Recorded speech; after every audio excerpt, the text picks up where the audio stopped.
Hi guys, good morning. Morning again, guys. Good morning again.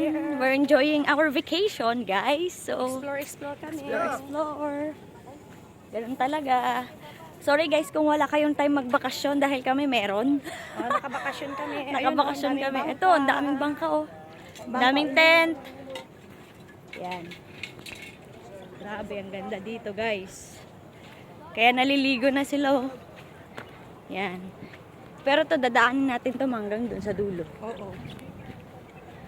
Oh, hindi nakaliligo na sila. Oh, ligo na sila. Tapos after nyan, kain na sila, syempre. Diba?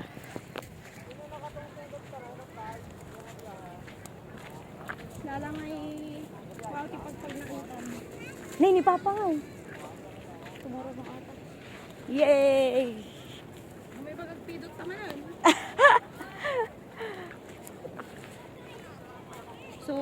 So this is the sign na yung water is maalon na dyan o kuan.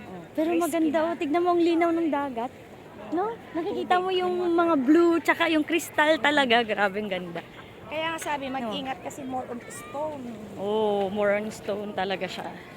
Pero dun sa pinanggalingan naming una, walang, anpino talaga siya. Walang malalaking mga bato. So, pwede mga bata talaga dun. Dito naman, maalon banda. Doon calm yung water. Dito, maalon. Tas mabato. Doon calm, tas walang masyadong bato.